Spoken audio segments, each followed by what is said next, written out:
Good morning to you all. మనము first క్లాస్లో మొక్కలలో రవాణాకు సంబంధించి రవాణా సాధనాల గురించి చదువుకున్నాం కదా. ఈరోజు మనం మొక్కకి నీటికి ఉన్న సంబంధాల గురించి చదువుకుంటాం. మనందరికీ తెలిసిన విషయమే, నీరు లేకపోతే మొక్కలు జీవించలేవు. నీటి అవసరం మొక్కకి చాలా ఉందని మనందరికీ తెలుసు. అయితే మొక్క యొక్క శరీర ధర్మపరంగా నీరు ఎటువంటి పాత్ర పోషిస్తుంది, అసలు నీటికి మొక్కకి ఏ విధమైన సంబంధం ఉందో మనం ఈరోజు క్లాస్లో చూద్దాం. ఇక్కడ మనకి ఏ విధంగా మొక్కలకి నీరు ఉపయోగపడుతుందో ఇక్కడ చూడండి. How water is used by the plants. ఎలా ఉపయోగపడుతుంది? మనందరికీ తెలిసిన విషయమే, మొక్కలు కిరణజన్య సంయోగక్రియ ద్వారా ఆహారాన్ని తయారు చేసుకుంటాయి. ఇక్కడ కిరణజన్య సంయోగక్రియకు కావలసిన సూర్యకాంతి, తర్వాత కార్బన్ డయాక్సైడ్, వీటితో పాటుగా నీరు, మృత్తిక నుంచి నీరు, వీటన్నింటి అవసరం కిరణజన్య సంయోగక్రియకు ఉంది. అంటే ఇక్కడ నీరు లేకపోతే కిరణజన్య సంయోగక్రియ జరగదు. కిరణజన్య సంయోగక్రియతో పాటుగా ఇంకా నీరు ఏ ఏ అంశాలలో మొక్కకు ఉపయోగపడుతుందో చూడండి. ఇక్కడ పదార్థాల రవాణాలో ట్రాన్స్పోర్ట్ మెటీరియల్స్ ఇన్ ప్లాంట్స్, పదార్థాలని రవాణా చేయడంలో నీరు ప్రధాన పాత్ర పోషిస్తూ ఉంది. అలాగే మొక్కకు వేర్ల నుంచి పోషకాలను అందించడంలో నీటితో పాటుగా అనేక పోషకాలు కూడా కలిగి ఉంటాయి. అటువంటి పోషకాలని మొక్కకు అందించడంలో నీరు ముఖ్య భూమిక పోషిస్తూ ఉంది. అలాగే చూడండి, మొక్క కణాలను దృఢంగా అంటే స్ఫీత స్థితిలో ఉంచడంలో రిజిడ్, మొక్క ఎప్పుడు ఫ్రెష్గా తాజాగా ఎందుకు ఉంటుంది? కేవలం అందులో నీరు బాగా పుష్కలంగా ఉన్నప్పుడు మాత్రమే మనకి మొక్క తాజాగా కనిపిస్తుంది. కాబట్టి మనకి మొక్కల జీవక్రియల అన్నింటిలోనూ నీరు ప్రధానంగా పాల్గొంటుంది. నీరు లేకపోతే జీవక్రియలు సరిగ్గా జరగవు. కణ నిర్మాణం మనకందరికీ తెలుసు. మొక్క కణంలో జీవద్రవ్యం ఉంది. ఆ జీవద్రవ్యము ఎక్కువ శాతం నీటిని కలిగి ఉంది. అంటే ఆ జీవద్రవ్యంలో కలిగి ఉన్న వివిధ పదార్థాలు కారణం, వాటికి ఆ పదార్థాలు ఎక్కడెక్కడ కలిగి ఉంటాయి? నీటిలో కలిగి ఉంటాయి. కాబట్టి కణంలోని జీవద్రవ్యంలో ఎక్కువ శాతం నీరు ఉంటుంది. మరి మొక్కల విషయంకి వస్తే ఇక్కడ చూడండి, పుచ్చకాయ దాదాపుగా 92% కంటే ఎక్కువ నీటిని కలిగి ఉంటుంది. చూస్తున్నారు కదా, పుచ్చకాయలో ఎక్కువ శాతం నీరే ఉంటుంది. అలాగే మొక్కల విషయానికి వస్తే గుల్మయుత మొక్కల్లో 85 నుంచి 90% నీరు ఉంటుంది. గుల్మయుత మొక్కలు అంటే మీకు అందరికీ తెలుసు, గుల్మాలు అంటే ఏంటో మీకు తెలుసు. ఈ మొక్కల్లో దాదాపుగా 85 నుంచి 90% నీరు ఉంటుంది. ఇంకా ఈ నీటి వితరణను మనం గమనిస్తే దారుయుత భాగాల్లో అతి తక్కువ నీరు ఉంటుంది. దారుయుత భాగాలంటే ఏంటివి చూడండి. ఇక్కడ మనకి క్లియర్గా ఇచ్చారు. Woody strong stems like those of tree, shrubs and wines అని ఇచ్చారు.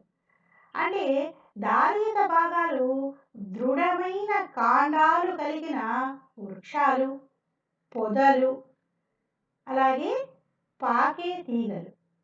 కొన్ని మనకి గమనిస్తే కనుక ఇక్కడ చూడండి, పెద్ద పెద్ద వృక్షాల్లో మనకి దృఢమైన కాండాలు కనిపిస్తాయి. వాటిలో అతి తక్కువ శాతం నీరు ఉంటుంది. అలాగే మెత్తని మృదువైన భాగాలు ఎక్కువ నీటిని కలిగి ఉంటాయి. ఇలాంటివి ఇందాక చెప్పాను గుల్మాలు అని. కాబట్టి మొక్క దేహంలో ఏవైతే మెత్తగా మృదువుగా ఉంటాయో ఆ భాగాలలో నీరు ఎక్కువ శాతం ఉంటుంది. ఏ భాగాలైతే దృఢంగా ఉంటాయో వాటిలో తక్కువ శాతం నీరు ఉంటుంది. ఇక విత్తనాలను గమనించండి. విత్తనాలు మనకి పొడిగా కనిపించినప్పటికీ కూడా అందులో ఖచ్చితంగా నీరు ఉంటుంది. ఎంతో కొంత శాతం నీరు ఉంటుంది. నీరు లేకపోతే విత్తనం జీవించలేదు.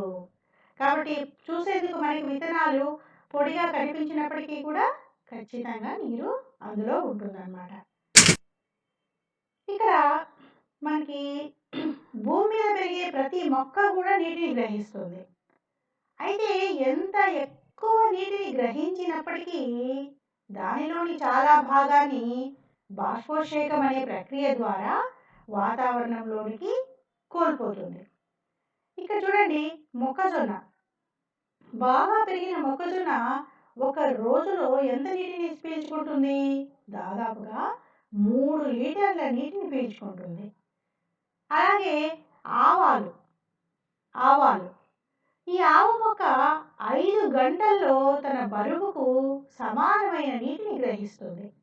అంటే దాదాపుగా తన బరువు ఎంత ఉందో అంత బరువుకు తగ్గ నీటిని గ్రహించడానికి ఈ మొక్కకు 5 గంటలు పడుతుందన్నమాట. ఏదేమైనప్పటికీ మొక్కలు ఎంత ఎక్కువ నీటిని పీల్చుకున్నా అందులో మొక్కకు ఉపయోగపడేది కొంత భాగం మాత్రమే. మిగతా ఎక్కువ శాతం నీటిని వాతావరణంలోకి నీటి ఆవిరి రూపంలో బాష్పోత్సేకం అనే ప్రక్రియ ద్వారా విడుదల చేస్తాయి. ఇది మనం గుర్తుంచుకోవాల్సిన విషయం. టోటల్గా నీరు ఆవశ్యకత చూడండి మొక్కల పెరుగుదలకు. ఇందాక చెప్పాను మొక్కలు పెరగడానికి జీవక్రియలన్నింటిలోనూ నీరు ముఖ్య పాత్ర పోషిస్తుంది. ఇంకా వ్యవసాయ ఉత్పాదకత పంట దిగుబడి బాగా ఉండాలంటే నీరు పుష్కలంగా మొక్కలకు అందాలి. లేదంటే పంట దిగుబడి తగ్గిపోవడం మనం చూస్తూ ఉన్నాము. కాబట్టి నీటిని మనం ఏమని చెప్పుకోవచ్చు అంటే ఒక అవధి కారకంగా చెప్పుకోవచ్చు. అంటే మొక్క జీవక్రియల్లో నీరు లేకపోతే ఏ జీవక్రియ జరగదు. కాబట్టి నీరు ఒక ముఖ్యమైన అవధి కారకంగా మనం పేర్కొనవచ్చు. నీటి అణువులు ఎలా చలిస్తాయి? ఇక్కడ చూడండి ద్రవ రూపంలో చలిస్తున్నాయి. మీరు ఇక్కడ నీటిని నిర్మాణం గమనించండి. నీటి ఫార్ములా ఏంటి? H2O. 2 హైడ్రోజన్ పరమాణువులు మధ్యలో ఆక్సిజన్. కాబట్టి ఇక్కడ నీటి అణువుల వేగాన్ని మనం పరిశీలిస్తే ద్రవ రూపంలోనూ నీటి అణువులు చలిస్తున్నాయి. అలాగే వాయు రూపంలో కూడా వేగంగా నీటి అణువులు చలిస్తూ ఉన్నాయి. వాయు రూపం అంటే ఎక్కడ ఉంటుంది? నీటి ఆవిరి. మనం నీటిని వేడి చేసామనుకోండి ఆ నీరు ఆవిరి రూపంలో బయటికి విడుదలవుతుంది. అలాగే మొక్క దేహం నుంచి కూడా ఆవిరి రూపంలో నీరు విడుదలవుతుందని ఇందాకే మనం చూసాం బాష్పోత్సేకం అనే ప్రక్రియ ద్వారా. మరి ద్రవ రూపంలోనూ వాయు రూపంలోనూ నీటి అణువులు ఏం చేస్తున్నాయి? నిశ్చలము చలిస్తూ ఉన్నాయి. ఆ చలించడం వలన వాటికి కొంత శక్తి లభిస్తుంది. ఆ శక్తిని ఏమంటారు అంటే గతిజ శక్తి అంటారు. గతిజ కదలడం వలన నీరు అణువులు కదలడం వలన వాటికి లభించే శక్తిని గతిజ శక్తి అంటున్నాం. ఇక్కడ చూడండి మీరు జలపాతాలు గమనించి ఉంటారు. మనము శ్రీశైలం జల విద్యుత్ చూసాం. అక్కడ ఏంటి నీటి యొక్క ప్రవాహం నుండి ఉత్పత్తి అయిన శక్తిని ఉపయోగించుకొని విద్యుత్ శక్తిని తయారు చేస్తూ ఉన్నారు. అంటే నీటి అణువులకు ఒక శక్తి ఉంది. నిరంతరం కదలడం వలన నీటి అణువులకు ఒక గతిజ శక్తి కలిగి ఉంటాయి. ఈ గతిజ శక్తిని ఏమంటామంటే నీటి శక్మం. ఈ గతిజ శక్తిని ఏమంటాము? నీటి శక్మం అంటాము. నీటి శక్మం అంటే ఏంటి? ఇక్కడ చూద్దాం. ఈ యొక్క చిత్రపటాన్ని బాగా గమనించండి. ఇక్కడ ఇంగ్లీష్‌లో ఉన్నాయి. నేను మీకు తెలుగులో కూడా చెప్తాను. Pure water. Pure water what is meant by pure water? స్వచ్ఛమైన నీరు అంటే ఏమిటి? స్వచ్ఛమైన నీటిలో ఎటువంటి లవణాలు కానీ ఏమీ కానీ కరిగి ఉండవు. అలాంటి నీటిని స్వచ్ఛమైన నీరు అంటాం. స్వచ్ఛమైన నీటి యొక్క నీటి శక్మము విలువలు చాలా ఎక్కువగా ఉంటాయి. ఎందుకు? అందులో కేవలం నీటి అణువులే కదలడం చేత నీరు ఎక్కువ శక్తిని చూపిస్తుంది. నీటి శక్మాన్ని ఈ ఈ సింబల్తో సూచిస్తాం. చూడండి, ఇక్కడ నీటి శక్మానికి సంకేతం ఏంటి? దీన్ని మనం పిఎస్ఐ అని ఉంది కదా, దీన్ని మనం చదివేటప్పుడు సై అని చదవాలి. సై అని అంటాము. అలాగే ఇక్కడ సై డబ్ల్యూతో సూచిస్తారు. నీటి శక్మానికి సంకేతం సై డబ్ల్యూ. ఇక్కడ స్వచ్ఛమైన నీటిలో ఏమీ కరగకుండా ఉండడం చేత అత్యధిక నీటి శక్మాన్ని కలిగి ఉంటుంది. ఆ అత్యధిక నీటి శక్మాన్ని సున్నాగా చెప్తారు. స్వచ్ఛమైన నీటి యొక్క అత్యధిక నీటి శక్మాన్ని సున్నాగా సూచిస్తాము. ఇక ఇదే నీటిలో మనం కొంచెం ఏదైనా చక్కెర కానీ ఉప్పును కానీ కలిపామనుకోండి, అది ఏమవుతుంది? విలీన ద్రావణం అవుతుంది, డైల్యూట్ సొల్యూషన్ అవుతుంది. అప్పుడు ఏమవుతుంది? నీటి యొక్క గమనాన్ని ఆ ఉప్పు లేదా చక్కెర అణువులు అడ్డుకుంటాయి. అలా అడ్డుకోవడం వలన నీటి యొక్క శక్తి తగ్గిపోతుంది. కాబట్టి నీటి శక్తి తగ్గిపోయింది అంటే కనుక సున్నా కన్నా తక్కువ విలువలు ఏంటివి? మైనస్. అంటే ఇక్కడ చూడండి, ఈ విలీన ద్రావణంలో సై విలువలు -200. ఇక్కడ కేపీ అని ఉంది అమ్మ, అంటే పాస్కల్స్, కిలో పాస్కల్స్లో వ్యక్తపరుస్తారు. నీటి శక్మానికి ప్రమాణాలు పీడనానికి ఉండే ప్రమాణాలనే తీసుకుంటారు, పాస్కల్స్లో వ్యక్తపరుస్తారు. కాబట్టి నీటిలో ఏదైనా ఉప్పు కానీ లేదా చక్కెర కానీ కరిగినప్పుడు వాటి అణువులు నీటి అణువులను అడ్డుకోవడం చేత నీటి శక్మాన్ని తగ్గిస్తాయి. ఇంకా ఎక్కువ అణువులను కలిపామనుకోండి, అప్పుడు నీటి శక్మం విలువలు మరింత తగ్గిపోతాయి. అప్పుడు ఆ ద్రావణాన్ని కాన్సన్ట్రేటెడ్ అంటే గాఢ ద్రావణం అని అంటారనమాట. ఇక్కడ చూడండి, ఈ విధంగా మనకి స్వచ్ఛమైన నీటిలో ఏమీ ఉండవు కాబట్టి అత్యధిక నీటి శక్మం ఉంటుంది. దానిని సున్నాగా సూచిస్తాము. మరి ఇక్కడ డైల్యూట్ సొల్యూషన్ అంటే విలీన ద్రావణంలో నీటి శక్మం విలువలు తగ్గిపోతాయి. గాఢ ద్రావణం విషయంకి వచ్చేసరికి ఇంకా తగ్గిపోతాయి. ఇక్కడ నీటి ప్రవాహాన్ని గమనించండి. అధిక నీటి శక్మము నుండి, కింద యారో మార్క్స్లో సూచించారు, అధిక నీటి శక్మము నుండి అల్ప నీటి శక్మానికి నీరు చెల్లిస్తుంది. ఇది మనకు ఒక నీటి శక్మాన్ని రాబట్టడానికి ఒక ఫార్ములా ఉంది. Psi W is equal to psi P plus psi S. ఇక్కడ పి అంటే ప్రెజర్, ఎస్ అంటే సొల్యూట్ పొటెన్షియల్. మరి ప్రెజర్ పొటెన్షియల్, సొల్యూట్ పొటెన్షియల్ని ఏ విధంగా తెలుసుకోవచ్చో చూద్దాం. ఇందాక చెప్పాను, నీరు అధిక నీటి శక్మ వ్యవస్థ నుండి అల్ప శక్తి వ్యవస్థకు పయనిస్తుంది. మొక్క దేహంలో గమనించండి, అధిక నీటి శక్మం ఎక్కడ ఉంటుంది? చూడండి, మొట్టమొదట వేర్లు ఎక్కడి నుంచి నీటిని పీల్చుకుంటున్నాయి? మృత్తిక నుంచి. మృత్తికలో అధిక నీటి శక్మం ఉంటుంది. చూడండి, సాయిల్ అని రాశాను కింద. అంటే నీటి శక్మం, మృత్తికలో ఉండే నీటి యొక్క నీటి శక్మం విలువలు అత్యధికంగా ఉంటాయి. అక్కడి నుంచి నీరు ఎక్కడికి చెల్లిస్తుంది? వేరులోకి. వేరు నుంచి ఎక్కడికి చెల్లిస్తుంది? కాండంలోకి. కాండం నుంచి పత్రాల్లోకి. పత్రం నుంచి వాతావరణంలోకి.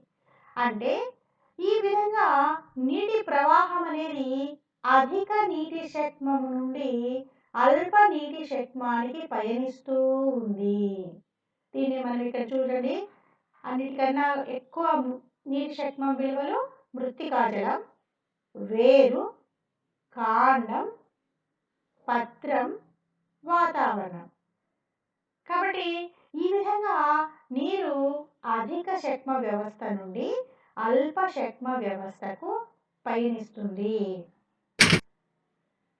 ఇందాకే చెప్పాను, నీటిలో ఏదైనా ఉప్పును కరిగిస్తే చూడండి, సోడియం క్లోరైడ్ యాడ్ చేస్తూ ఉన్నాం. స్వచ్ఛమైన నీటికి సోడియం క్లోరైడ్ అంటే ఉప్పుని కలుపుతూ పోయే కొద్దీ ఏమవుతుందని చెప్పాను, నీటి శక్మం తగ్గుతూ వస్తుంది. అంటే ఇక్కడ ఆ తగ్గుతూ వచ్చిన నీటి శక్మాన్ని ఏమంటామంటే ద్రావిత శక్మం అంటాం. అంటే ఇక్కడ ఉప్పు ద్రావణము స్వచ్ఛమైన నీటితో పోల్చినప్పుడు తక్కువ నీటి శక్మాన్ని కలిగి ఉంటుంది. ఇది చూద్దాం.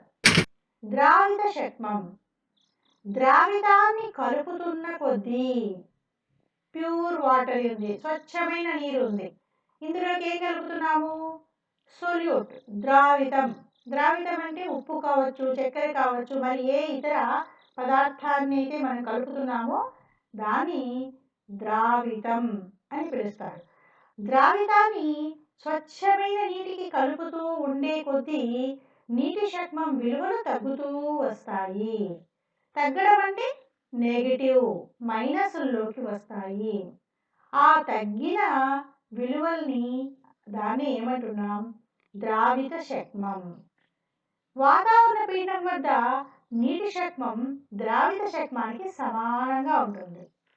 అది అంటే ఒక దశలో నీటి శక్మం ద్రావిత శక్మానికి సమానంగా ఉంటుంది. అప్పుడు మనం ψW ψS చూపిస్తామన్నమాట. మరి ఈ నీరు ప్రవహించేటప్పుడు, కణంలోకి నీరు వచ్చేటప్పుడు చూడండి, కణంలోకి నిరంతరం నీరు వస్తూ ఉందనుకోండి, కణం ఏమవుతుంది, ఈ విధంగా ఉబ్బుతుంది అన్నమాట. ఈ విధంగా ఈ నీటి ప్రవాహం ఏం చేస్తుందంటే కణంలో అన్ని దిశల కణ త్వచం పైన, కణ కవచం పైన ఒత్తిడిని కలుగజేస్తుంది. దాన్ని లాగుతుంది అన్నమాట, కణ కవచాన్ని బయటికి తోసేయడానికి ప్రయత్నిస్తుంది. దీనికి మీకు చాలాసార్లు నేను ఎగ్జాంపుల్ కూడా చెప్పాను. ఒక బెలూన్లోకి మనం గాలిని ఊదుతూ వెళ్ళామనుకోండి, బెలూన్ ఏమవుతుంది, బాగా ఉబ్బుతూ వస్తుంది. అంటే మనం ఊదిన గాలి బెలూన్లో అన్ని వైపులా పీడనాన్ని లేదా ఒత్తిడిని కలుగజేస్తుంది. అలాగే ఇక్కడ కూడా కణంలోకి ప్రవేశించిన నీరు అన్ని దిశల కణ కవచం పైన పీడనాన్ని కలుగజేస్తుంది. ఆ విధంగా పీడనాన్ని కలుగజేయడం వలన ఉత్పన్నమైన శక్తిని లేదా విలువల్ని ఏమంటామంటే పీడన శక్మం. దాన్ని పీడన శక్మం, ఇంగ్లీష్లో ప్రెజర్ పొటెన్షియల్ అంటారు. ఆ కణాన్ని ఏమంటారంటే, నీరు ప్రవేశించినప్పుడు కణం ఉబ్బిన ఆ కణాన్ని ఏమంటామంటే స్ఫీత కణం. చూడండి, స్ఫీత కణం. మొక్క కణంలోకి నీరు విసరణ చెందడం వల్ల మొక్క వ్యవస్థలో పీడనం వృద్ధి చెందుతుంది, కణ కవచం ఒత్తిడికి లోనవుతుంది. దాని వలన కణం స్ఫీతం చెందుతుంది, స్ఫీత కణం అని అంటారు. ఈ విధంగా దీనికి కారణమైన పీడనాన్ని ఏమంటున్నాము, పీడన శక్మం. పీడన శక్మం విలువలు ధనాత్మకంగా ఉంటాయి. పీడన శక్మాన్ని ψP, పీడన శక్మాన్ని ఇంగ్లీష్లో ప్రెజర్ పొటెన్షియల్ అంటారు. అందులోని మొదటి అక్షరాన్ని మనం ఇక్కడ తీసుకుంటాము, ψPతో సూచిస్తాం. కాబట్టి ψW ψS ψP. S అంటే ఏంటి, ద్రావిత శక్మం. ద్రావితాన్ని ఇంగ్లీష్లో సొల్యూట్ అంటారు. సొల్యూట్లోని మొదటి అక్షరాన్ని ఎస్ని తీసుకుంటాం మనము. కాబట్టి ψW, నీటి శక్మం ద్రావిత శక్మం ప్లస్ పీడన శక్మం. గుర్తుపెట్టుకోండి, నీటి శక్మం ద్రావిత శక్మం మరియు పీడన శక్మం. దీని మీద కొన్ని ప్రాబ్లమ్స్ ఉన్నాయి, అఫ్కోర్స్ మనకైతే లేవు, కానీ ఒకవేళ నీట్ లాంటి ఎగ్జామ్స్కి మనకి ఆ ప్రాబ్లమ్స్ ఇస్తారనమాట. ద్రవాభిసరణ. ద్రవాభిసరణ అంటే ఏంటి? ఇక్కడ చూడండి, మనం ముందు దీన్ని అర్థం చేసుకుంటే ఈజీగా ద్రవాభిసరణని నిర్వచించవచ్చు. ఇదేంటి? నీరు. నీటిలో చక్కెర అణువులు కరిగించినప్పుడు నీటి శక్మం తగ్గుతుంది. అప్పుడు నీరు అధిక నీటి శక్మము నుండి అల్ప నీటి శక్మానికి మధ్యలో ఒక త్వచం ఉంది. ఆ త్వచాన్ని ఏమంటాము? Selectively permeable membrane. మీకు ఫస్ట్ క్లాస్లో చెప్పాను. ప్లాస్మా త్వచం విచక్షణాస్తరంగా పనిచేస్తుంది, అర్ధ పారగమ్య త్వచంగా పనిచేస్తుంది అని చెప్పాను. అక్కడ మీకు చెప్పాను, మళ్ళీ గుర్తుపెట్టుకోండి మనకి అని చెప్పాను. ఇక్కడ ఇక్కడ ప్లాస్మా త్వచం కాదు కానీ మనకి ఒక అర్ధ పారగమ్య త్వచం. ఆ అర్ధ పారగమ్య త్వచం ద్వారా నీరు అధిక నీటి శక్మ వ్యవస్థ నుండి అల్ప నీటి శక్మం వైపు పయనించే ప్రక్రియని ఏమంటాము? ద్రవాభిసరణ. ద్రవాభిసరణ. చూడండి, మొక్కలకు నీరు ఈ పద్ధతి ద్వారానే చేరుతుంది. గాఢత ప్రవణతలను అనుసరించి జరుగుతుందన్నమాట. అంటే గాఢతల్లో భేదం ఖచ్చితంగా ఉండాలి. దీనికి ఎటువంటి శక్తి అవసరం లేదు. కాబట్టి రెండు సమతాస్థితికి చేరినప్పుడు నీటి శక్మం రెండు ప్రాంతాల్లోనూ సమానంగా ఉంటుంది. అర్థమైంది కదా ద్రవాభిసరణ? ఈ ద్రవాభిసరణ నిరూపించడానికి ఒక ప్రయోగం ఉంది. చూడండి, వీడియో చూడండి.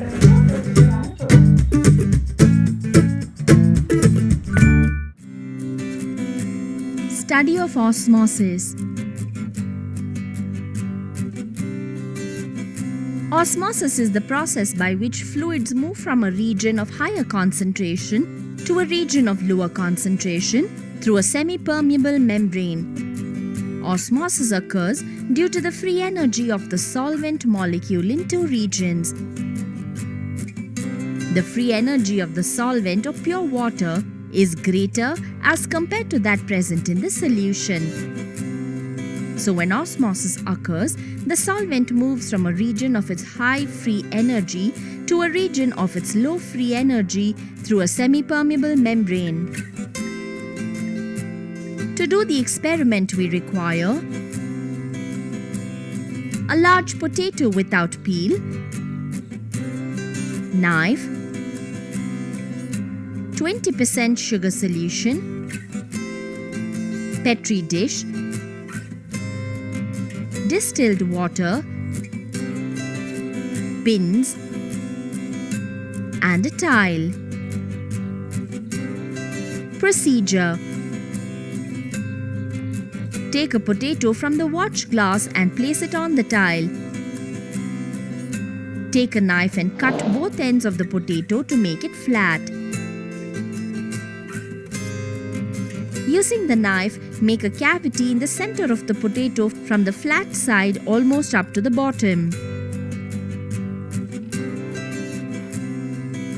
Take a beaker containing distilled water and pour the Petri dish half full of distilled water. Now, place the potato on the Petri dish that is half full of water. Take the beaker containing sugar solution and fill half of the cavity of the potato with 20% sugar solution.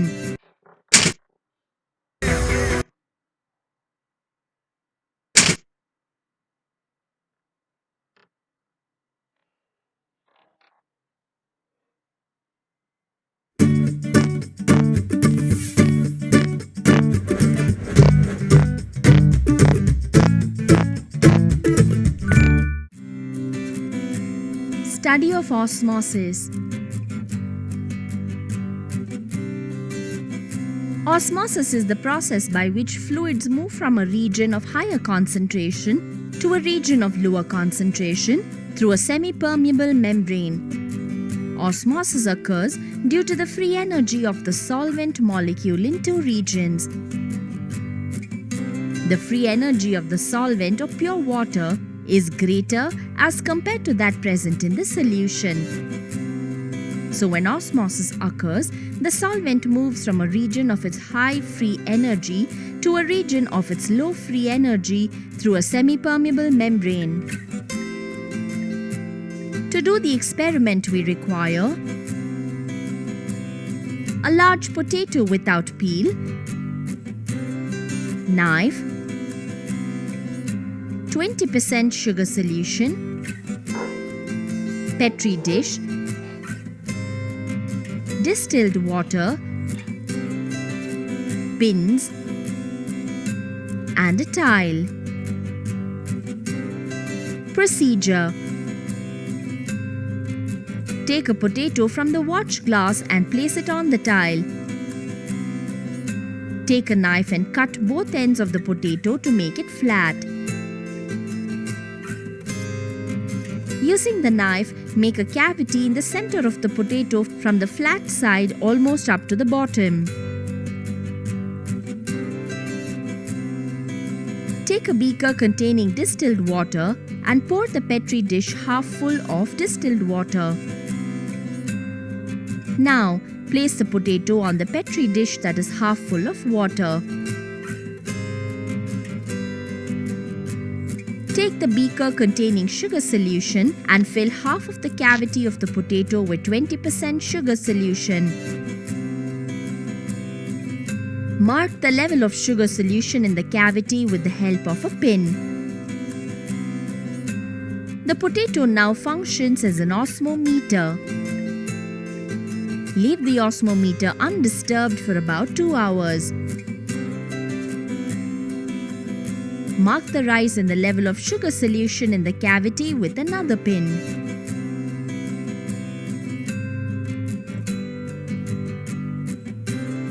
Observation: the level of sugar solution in the potato cavity rises after some time due to the entry of water into the sugar solution through selectively permeable membrane of the cells of the potato. Conclusion: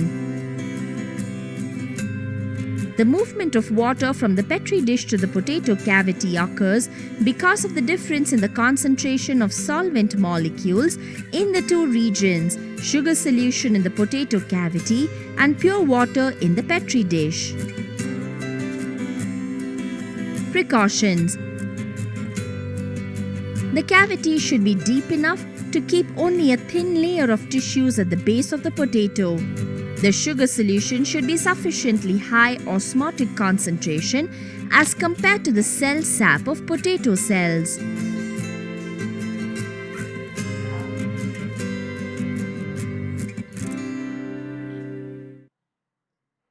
చూసారు కదా experiment. ఇక్కడ మనకి కుహరంలో నిండి ఉన్న చక్కెర ద్రావణంలోకి ద్రవాభిసరణ చర్య వల్ల నీరు చేరుతుందన్నమాట. అంటే కుహరంలో అధిక గాఢత ఉంటుంది. ఉప్పు ద్రావణం ఉండడం చేత, ఉప్పు అధిక గాఢతలో ఉండడం చేత నీటి శుల్కం తక్కువ ఉంటుంది. అదే పెట్రీ ప్లేట్లో నీరు అధిక నీటి శుల్కాన్ని కలిగి ఉండడం చేత పెట్రీ ప్లేట్ నుంచి బంగాళదుంపలోకి నీరు పయనిస్తుందన్నమాట. ఇక్కడ బంగాళదుంపం భేదక పారగమ్య త్వచంలాగా పనిచేస్తుంది. మరి మొక్కల్లో భేదక పారగమ్య త్వచంలా పనిచేసేది ఏంటి? ప్లాస్మా త్వచం లేదా కణ త్వచం. ఈ ఎక్స్పెరిమెంట్ మనము ఇప్పుడు సెకండ్ ఇయర్లో చేయాల్సి ఉంటుందన్నమాట.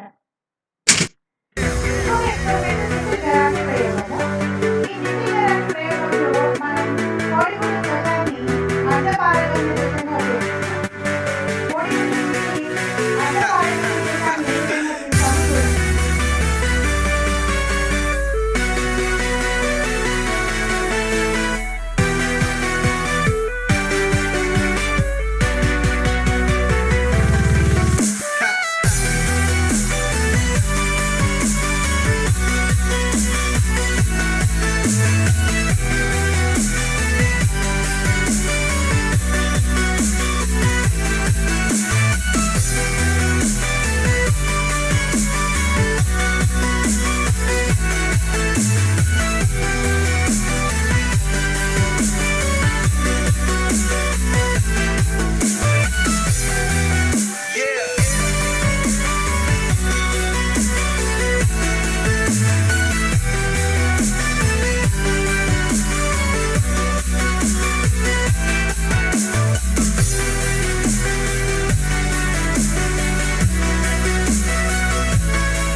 హెచ్సిఎల్‌లో కరిగించిన గుడ్డు ద్వారా వచ్చిన త్వచాన్ని మనం అర్ధ పారగమ్య త్వచంగా తీసుకుంటాము. ఇక్కడ థిసిల్ గరాట్ అనేది ఈ పరికరం చూడండి. ఈ పరికరానికి కోడిగుడ్డు త్వచాన్ని కింద అమరుస్తాం. థిసిల్ గరాట్‌లో మనం చక్కెర ద్రావణాన్ని సుక్రోజ్ సొల్యూషన్‌ను తీసుకుంటాము. ఈ థిసిల్ గరాటు అమరికను ఒక స్వచ్ఛమైన నీరు కలిగిన బీకర్‌లో ఉంచుతాం. ఇప్పుడు నీటి ప్రవాహం ఎక్కడి నుంచి ఎక్కడికి పోతుంది? బీకర్ నుంచి నీరు థిసిల్ గరాటులోకి ప్రవేశించడం వలన గరాటులోని సుక్రోజ్ ద్రావణం యొక్క మట్టం పెరుగుతుందన్నమాట. ఇక్కడ కోడిగుడ్డు త్వచం భేదక పారగమ్య త్వచంగా పనిచేస్తుంది. ఈ బీకర్ నుంచి వచ్చే నీటి ప్రవాహాన్ని నిరోధించడానికి పైనుంచి పీడనాన్ని కలిగిస్తాము. ఆ పీడనాన్ని ఏమంటామంటే ద్రవాభిసరణ పీడనం అని అంటామన్నమాట. ఇక్కడ చూడండి, మనం పీడనాన్ని కలిగించడం చేత మరలా థిసిల్ గరాటు నుంచి నీరు బయటికి వెళ్ళిపోతూ ఉంది, బీకర్లోకి వెళ్ళిపోతూ ఉంది. ద్రవాభిసరణం పీడనం ధనాత్మకంగా ఉంటుంది, కానీ ద్రవాభిసరణ శక్మం మాత్రం రుణాత్మక విలువల్ని చూపిస్తుంది. ఇంకొక ముఖ్యమైన ప్రక్రియ కణద్రవ్య సంకోచం. నీటి కణంలోకి నీటి గమనం ఆ గాఢత మీద ఆధారపడి ఉంటుంది. ఉదాహరణకి మనం కణాన్ని అధిక గాఢత గల ద్రావణంలో ఉంచినప్పుడు ఏమవుతుంది? నీటి ప్రవాహం కణం నుంచి బయటికి వెళ్తుంది. అదే అల్ప గాఢతలో ఉంచినప్పుడు కణాన్ని నీరు బయటి నుంచి కణం లోపలికి ప్రవేశిస్తుంది. ఇక్కడ సమగాఢ ద్రావణంలో ఉంచినప్పుడు నీటి చలనం రెండు వైపులకు సమంగా ప్రవహిస్తుంది అన్నమాట. ఇక్కడ అధిక గాఢత గల ద్రావణంలో ఉంచినప్పుడు కణం నుంచి నీరు బయటికి వెళ్ళడం చేత కణం ఏమవుతుంది? శ్లేత స్థితికి చేరుతుంది. శ్లేతం చెందడం అంటారు. అప్పుడు కణద్రవ్య సంకోచం జరుగుతుంది. కణద్రవ్య సంకోచం జరిగినప్పుడు ముందు కణద్రవ్యంలో నీరు బయటికి పోతుంది, ఆ తర్వాత రిక్తికలోని నీరు బయటికి పోతుంది. చాలాసేపు ఉంచామనుకోండి కణాన్ని, కణద్రవ్యం పూర్తిగా ముడుచుకుంటుంది. అప్పుడు అటువంటి కణంలో పీడన శక్మం ఏమవుతుంది? 0. నీటి శక్మం, ద్రావిత శక్మం సమానం అవుతాయి. కణద్రవ్య సంకోచానికి మనం నిత్య జీవితంలో ఉపయోగిస్తున్న ఈ చూడండి, ఊరగాయలు, అలాగే ఉప్పు పట్టిన ఎండు చేపలు, మాంసము, ఉప్పు పట్టిన మాంసము. ఇక్కడ మనం ఎక్కువ శాతం ఊరగాయలు తీసుకోండి, ఉప్పుని ఎక్కువ వాడతాం కాబట్టి అది ఇక్కడ కూడా ఎండు చేపలకు కానీ వీటికి కానీ ఉప్పును వాడడం చేత వాటిని కణాలని అధిక గాఢత గల ద్రావణంలో ఉంచినట్లు అవుతుంది. అప్పుడు కణద్రవ్య సంకోచం జరుగుతుందన్నమాట. ఇవి మన నిత్య జీవితంలో కణద్రవ్య సంకోచానికి ఉదాహరణలుగా చెప్పుకోవచ్చు. ఇక్కడ ఒక ప్రయోగం చూడండి, కణద్రవ్య సంకోచాన్ని నిరూపించడానికి చేసే ప్రయోగం. ఇది మనం రియో పత్రాలతో చేస్తాము. ఇది Study of plasmolysis. ప్రాక్టికల్స్ లో ఉంది. Plasmolysis is the process of shrinkage or contraction of the protoplasm of a plant cell as a result of loss of water from the cell through osmosis. We can induce plasmolysis in the laboratory by immersing living cells in a strong saline or sugar solution to reduce water in the cell. Normally, people use Royo or Tradescantia plant epidermal cells for this experiment as their colored cell sap is clearly visible. Materials required: Royo leaf, forceps, glass slides, cover slips, compound microscope, needle, droppers, sodium chloride 0.1% solution and sodium chloride 5% solution. Procedure: take 2 glass slides and place them on the table. Take a Royo leaf from the petri dish. Fold the leaf and tear it along the lower side of the leaf. Using a forceps, pull out 2 small segments of thin transparent layer from the lower epidermis of the Royo leaf. Place the epidermal peels on both glass slides. Using a dropper, Take some sodium chloride 0.1% solution from the beaker. Put 1 to 2 drops of solution on one slide. Using another dropper, take sodium chloride 5% solution from the beaker. Put 1 to 2 drops of solution on the next slide. Place a cover slip over the peel of both slides using a needle. Place the slides one by one under the compound microscope. Observe them under the microscope. Observation. After half an hour, we can observe that cells in sodium chloride 0.1% solution appear turgid, while cells in the sodium chloride 5% solution show plasmolysis. Conclusion. When plant cells are immersed in sodium chloride 5% solution or concentrated salt solution, water moves through the cell membrane into the surrounding medium because the water concentration inside the cell is greater than that which is outside the cell. Ultimately, the protoplasm causes shrinkage and assumes a spherical shape. This is called plasmolysis. When a plant cell is immersed in sodium chloride 0.1% solution or dilute salt solution, the water moves into the cell because of the higher concentration of water outside the cell than inside the cell. The cell then swells and becomes turgid. Precautions. Take the epidermal peel from the lower surface of the royo leaf. Do not let the peel dry out.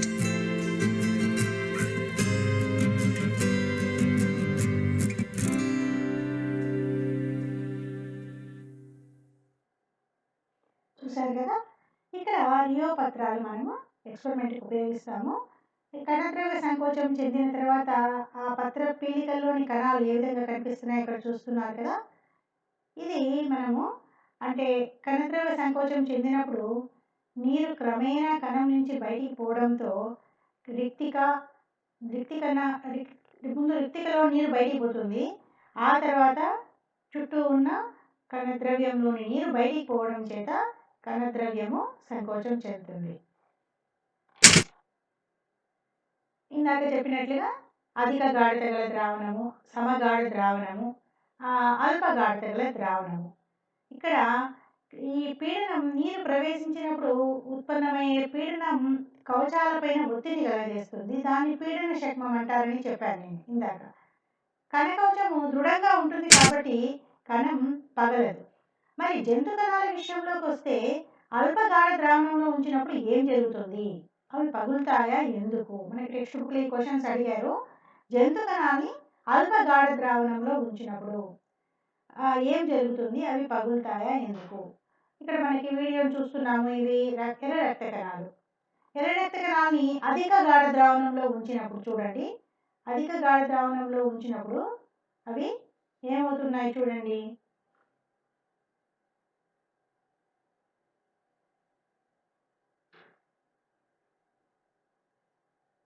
కణాలు పగులుతున్నాయి.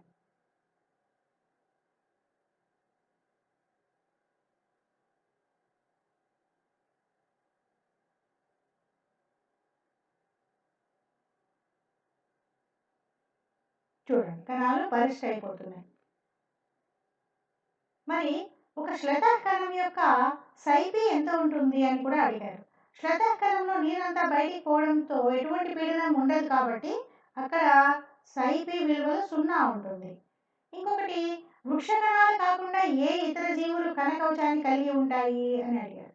జంతువుల్లో కణకవచం ఉండదు, కానీ వృక్షాలు కాకుండా కణకవచాన్ని కలిగి ఉన్న జీవులు bacteria మరియు ఫంగై అంటే శిలీంధ్రాలు.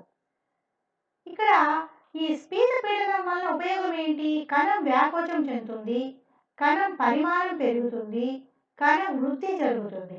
చూడండి, స్పీత కణం ఉన్నప్పుడు ఆ మొక్క ఎంత తాజాగా కనిపిస్తూ ఉందో, అదే కణద్రవ్య సంకోచం జరిగినప్పుడు ఆ మొక్క ఈ విధంగా వడలిపోయి కనిపిస్తుంది.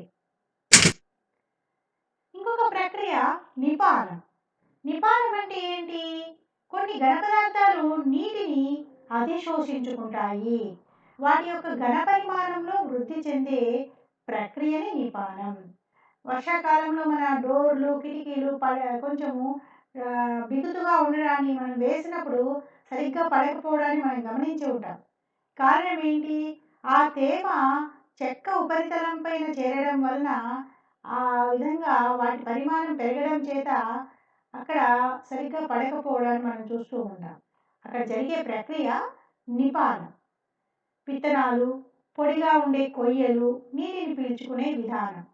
మా పూర్వకాలంలో ఏం చేసేవాళ్ళంటే ఆది మానవుడు ఈ కొండను, బండరాళ్ళను చీల్చడానికి ఏం చేసేవాడు? ఈ బండరాళ్ళ యొక్క పగుళ్ళలో చెక్క ముక్కల్ని పెట్టేవాళ్ళు. చెక్క ముక్కలు ఏం చేస్తాయి? వర్షం పడినప్పుడు ఆ నీటిని పీల్చుకోవడం చేత అవి కొంత పీడనాన్ని కలిగించి ఈ 2 బండరాళ్ళను చీల్చడానికి పనికొస్తుందన్నమాట. ఆ పీడనం ఏంటి? నిపాన పీడనం. నిపాన పీడనం యొక్క శక్తి అంత ఎక్కువగా ఉండేది.